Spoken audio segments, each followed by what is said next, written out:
ഞാൻ അവിടെ പോയി അന്വേഷിച്ചു, പക്ഷെ അവിടെ ആരുമില്ല. എന്താ നടന്നെന്ന് അറിയാൻ. സാരമില്ല, എനിക്കറിയായിരുന്നു. നമുക്ക് ഫെഡറിക്കിനോട് സഹായം ചോദിക്കാം. അവൻ CCTV ആക്കിയത് ഡീറ്റെയിൽസ് തരും.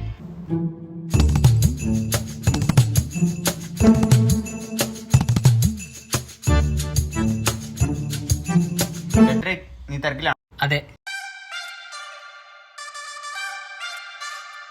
നിങ്ങളിങ്ങ് വന്നേ. എന്റെ ഡ്രീം പോയിന്റിനെ കുറിച്ച് ഒരു കാര്യം പറയാനുണ്ട്. കേരളത്തിൽ എത്ര വീടുകളുണ്ട്? ഒരു ഏകദേശ കണക്കൊന്ന് പറഞ്ഞേ. ഒരു 50 ലക്ഷം.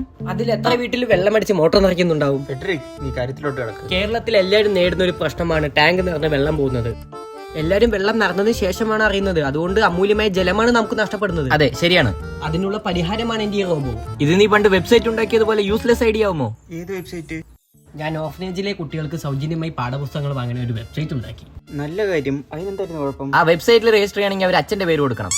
അച്ഛന്റെ പേര് ഒരു അടിസ്ഥാന ഘടകമല്ലേ? ശരി, അതൊക്കെ പോട്ടെ, നമുക്ക് പ്ലാനിലേക്ക് കിടക്കാം. ഓക്കെ, റോബോട്ട് എന്തിനാണ്? ഈ റോബോട്ടിനെ നമ്മൾ മോട്ടറിനടുത്ത് സെറ്റ് ചെയ്യുന്നു. വെള്ളം നിറഞ്ഞ ഓൺ ദ സ്പോട്ടിൽ ഈ റോബോട്ട് നടന്നു വന്ന് നമ്മളോട് പറയും വെള്ളം നിറഞ്ഞുവെന്ന്. എന്നിട്ട് നമ്മൾ പോയി ഓഫ് ആക്കണം. അപ്പൊ വെള്ളം പാഴാവില്ല.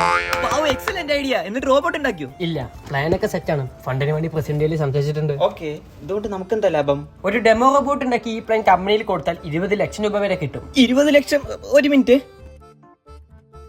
ഹലോ, മുതലാളിയല്ലേ? എനിക്ക് 4 കാര്യങ്ങൾ പറയാനുണ്ട്. ഡെലിവറിയോ? ആരാ? തന്റെ കുഞ്ഞമ്മയുടെ ഡെലിവറിയാണോ അവിടെ ഉള്ളത്? അതെ, ഞാൻ തന്നെ ജോലി രാജിവെച്ചു.